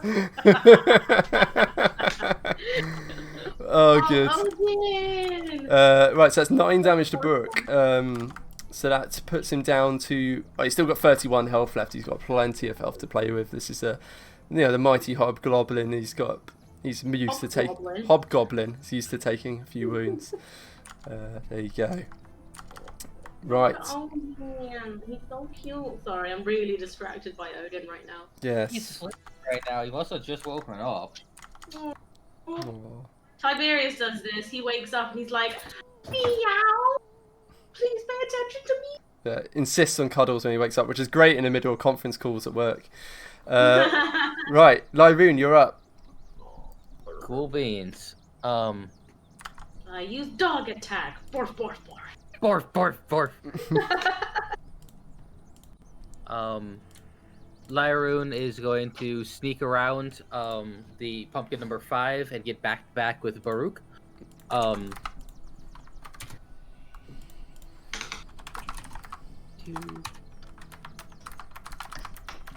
Going to do. Never mind. Going to do an axe kick on number 5.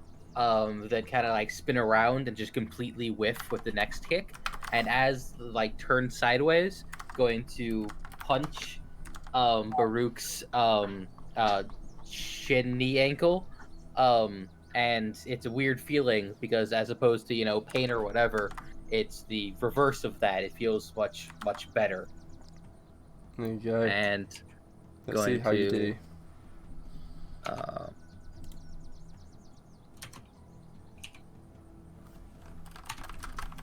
And 3 hit. No, sorry. And that's 6. So it's 3 plus 3. Because it adds my wisdom modifier. Yeah, gotcha. Yeah, and your wisdom just went up because of your feet. Very nice. So Lyroon comes in, smack. Into which pumpkin was it? Sorry.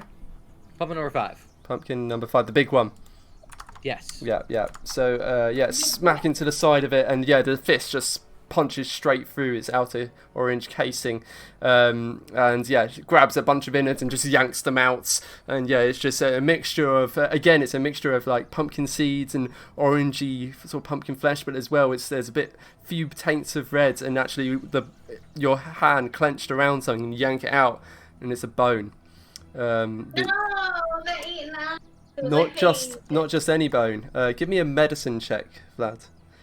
Ooh, I love That means those. Human bone. Mm-mm. Yeah, They're eating babies. this is to determine medicine or nature, your choice. But you rolled great anyway. There you go. You're really good at because you're a healing monk. There we go. So you're able to determine that. You muted, not Vlad. Sorry, Ignace. You've muted yourself, just so you know. Oh, there we go. Thanks. There you go. Yeah. So you're able to determine this is a human bone, based on looking at it. You can see it looks like it's the palm and left 2 fingers of a hand that you just. They're eating babies. I told you. No, I didn't say it was a child's bone.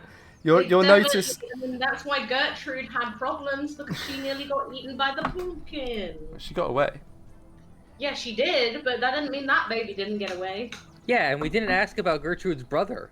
They're half sister. Maybe it's for the best, Yeah, exactly. So bam.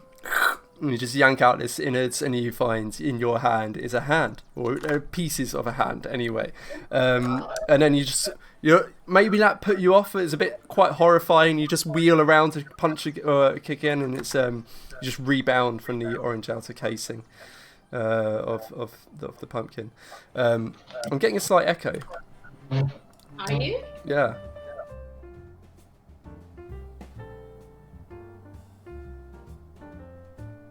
Anyway, right. So yeah, punch, grab out a hand, some kind of bony remains of a hand, swing around again, smack, but it rebounds off the hardened orange casing, and then you just slam an open palm into this blurring speed that only a monk can possess. Whoosh, just slam an open palm into the bite wound that's on Brooke's ankle, and before your eyes, the bleeding wound just seals over, and all that's left behind is just a slight stinging sensation from some of the acid left running in your veins, but pretty much unharmed.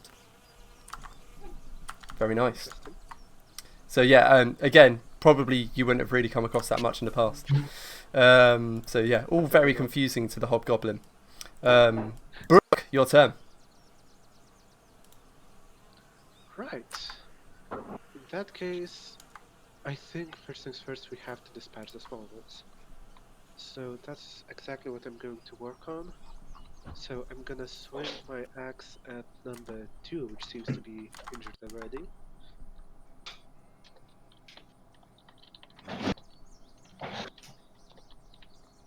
Without any maneuvers, without anything fancy, let's just go for A simple smacking.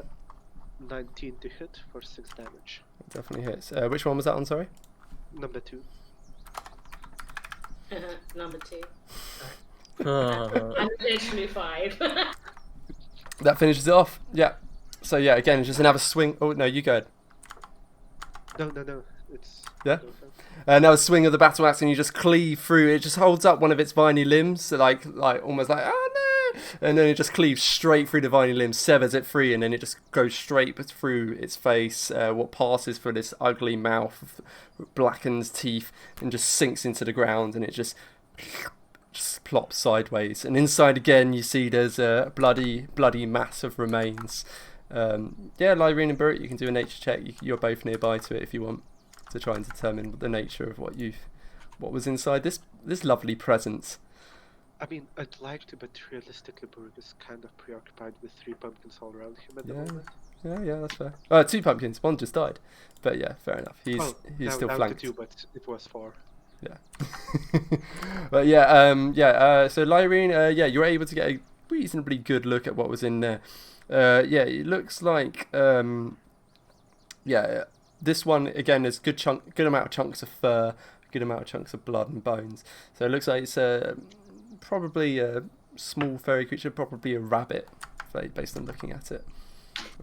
So from what you've been determining so far, you can see there was a human hand, furry bloody remains, a rabbit, and mystery. is what you've seen so far. Squirrel. I think you'll find it was squirrel. According to Buruk, it is squirrel. Yeah. He might not be the most reliable source on that. Exactly. Right, so let me just tell you what. Let's have. Sorry, it's just queuing. Notice the music stopped, so I'm just queuing up the next one. Let's have. while you're doing that, I just want to point out that I have more armor than the hobgoblin fighter. How My much have you got? 17 at the moment. We're even then. So Ah. I double checked it. I have 16 from chainmail and 1 from dex. That's a No, snap not down. dex, fighting style. Snap. Well, I mean, they're very different armor. So one's just built for taking hits, and the other one's built for avoiding Entirely, hits. no. Yeah, exactly. Ooh. So, Pumpkin 5, the big pumpkin. Let's see what this badass can do. It can eat and run. It eats and shouts at the same time. So yeah, It can eat 2 people at once. and it does have advantage for attacking Burritt because of flanking. Oh no, So not we decided advantage. it was- +1. Sorry, you're absolutely right. It raises up these. It's got a similar build to the other pumpkins. It's these sort of viney limbs on the sides of it, but they're much thicker, and those talons that are at the end of those limbs are much longer, sharper, and thicker. So they look ready to tear easily through armor, like opening them up like a tin can. And he proceeds to do exactly that. and just scratches through the chainmail armor, just tearing across his flesh.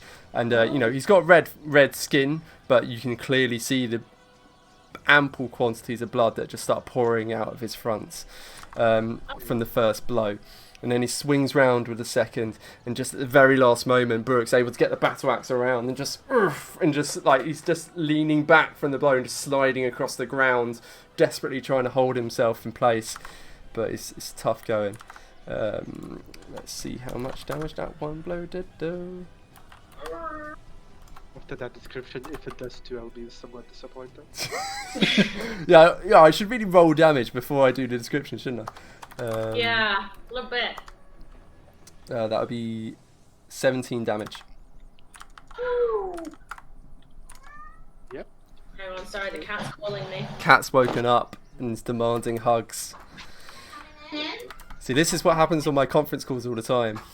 It's really professional. But clients really don't mind it if you just pick up a cat and say hello.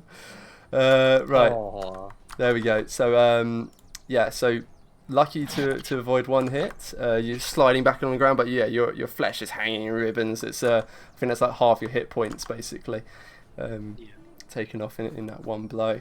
So yeah. That's a good kitty. Right.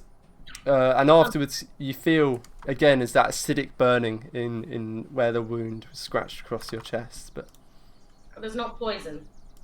we'll That's see. all I need. We'll see. Right, Ravenous, you're up. Round 3, fight. Blast! Hey, what was that? Oh, the cat. It attacked me in the face for no Right. reason. It is joining in the Eldritch Blast. He did do it at the exact point. Cattish Blast. Who are you Eldritch Blasting? Clearly the big guy, because he's hexed Mm-hmm. by me. Good. Alright. Huh. Huh. Wow. Nat 20. Nice. Mhm. Unfortunate on a 2d10 damage roll, 4 and a 2, and then 2d6 damage roll, 1 and a 3. Did I not need to do the plus d4 for... That's the hit, but it's irrelevant because you nat 20. Okay. Yeah. So, but you can do it anyway, just to see how much of it to hit you got. Let's see if you can match Lyroon's 31 to hit. It was a super to hit. Super. Sorry, to I'm hit. just trying to type over the cat at this point. Oh, hey, okay. But anyway, it doesn't matter. So yeah, Ravenous raises a hand, and again, this purple. Oh! There's the 4. Yeah, so you do match Lyroon's 31 to hit. So yeah, just raises a hand, and this purple meteorite just starts spinning around and round and round. It's gathering in size, and it's much larger than any even Lyroon has seen Ravenous produce before, because she's more powerful now, thanks to completing the forge. And so there's this meteorite. It's actually big enough to span between both her hands, and she's like. It's almost like Dragon Ball Z style, and it just zooms down the button.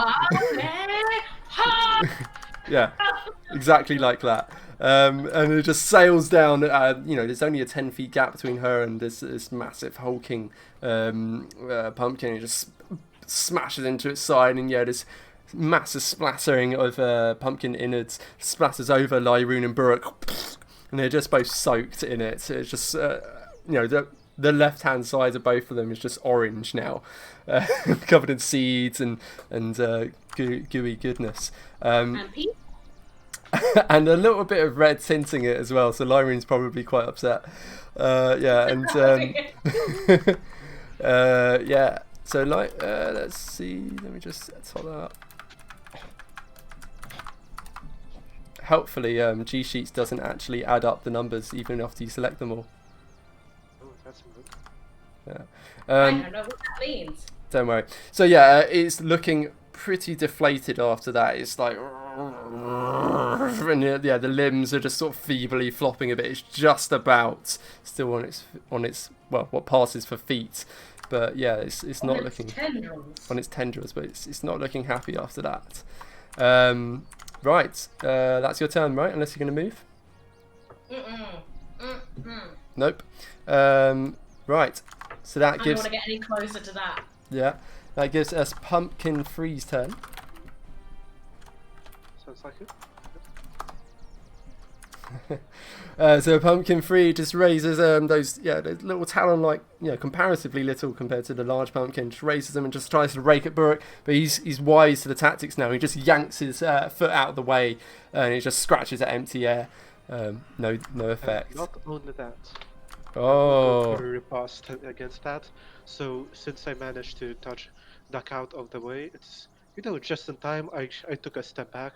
That's just ample space to take a quick swing at it. So I'm gonna go for a riposte, and that's going to be. I should make a copy paste instead. Yeah, I'd recommend just doing the dump into your private channels, and you can just copy paste it each time. It makes your life easier. It instead. Oh. And I just bring down the axe. I'm not sure whether it went blunt side down, sharp side down. It's still a hunk of metal going on a plant. It does go squish quite a bit. Yeah, exactly. So yeah, just as the talons just scrape through empty air, Brooke just yanks his foot out of the way and it's a quick whoosh, whoosh, and just swings the battle axe around and just cleaves straight through it. And once again, as another eviscerated pumpkin is sliced neatly into, and the chunks just fall to either side. And again, you see there's a lovely little bloody package inside. It's massive congealed blood, bones, and organs, and goodness knows what else. And now there's just. I know what else with a 17 nature. Ooh. So yeah, it's blood, bones. What else you see? There is a ring inside this one. Does Ravenous immediately see it because it's shiny? There's quite a bit of fighting between. Yeah. You might get to find out about it later. It's not just any ring though. It's a ring on a finger. Still on the finger. It looks like a wedding ring. It's not like anything. There's no gem on it or anything. It's just a simple band. Yeah, Ravenous won't give a shit about this because there's no gems on it. A simple band. I can still recognize it as a ring. It's not too digested, is it? No, yeah, it's just a plain metal ring on a finger. Right. Yeah, actually, well, I've told you it's a wedding ring, but it's probably quite hard to work out just from that. It's a ring on a finger. But, okay, so that's Pumpkin 3 dead. So it just leaves the big one left. Lyroon, bring this home.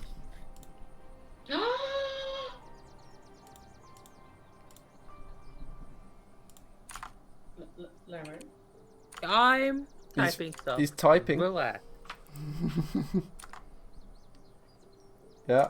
That didn't. Solid. Oh, it didn't do the second attack. Great. So it's another flurry of blows. Only the speed only matched by a monk. The buzzing's back.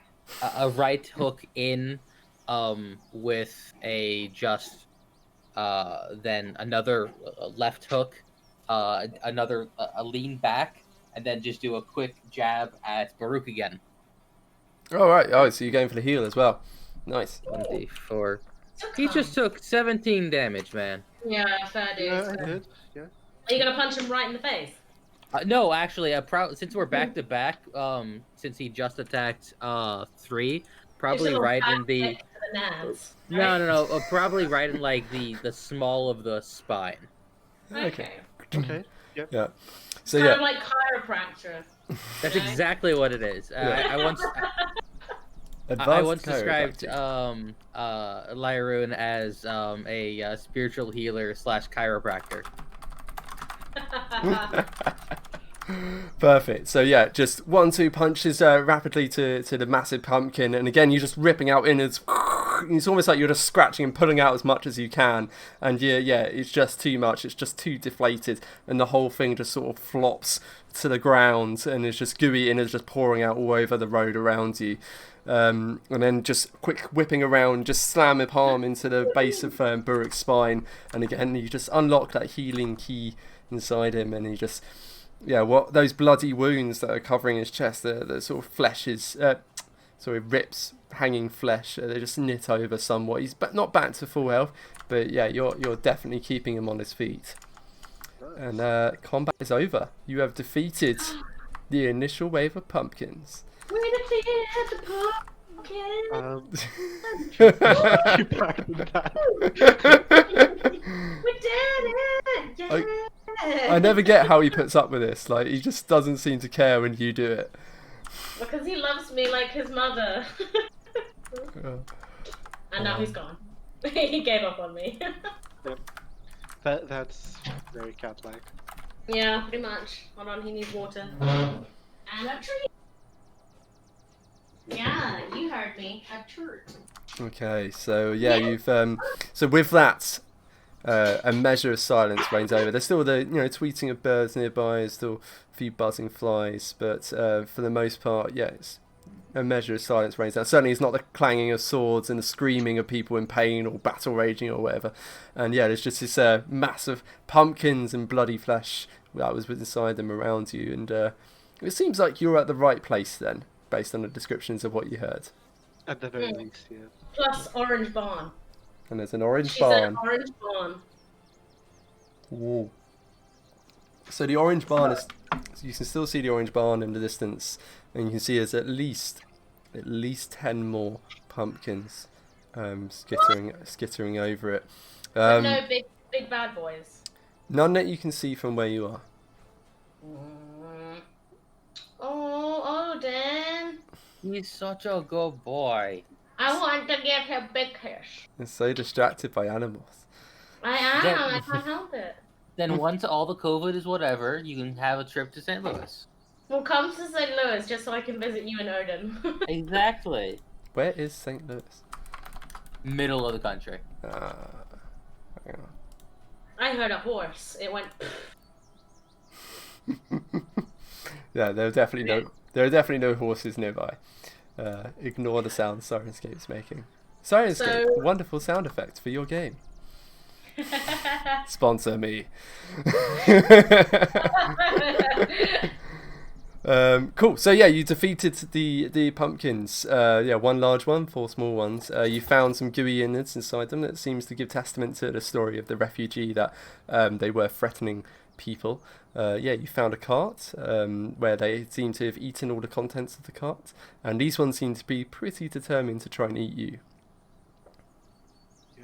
I think we should see what they're so interested in this barn.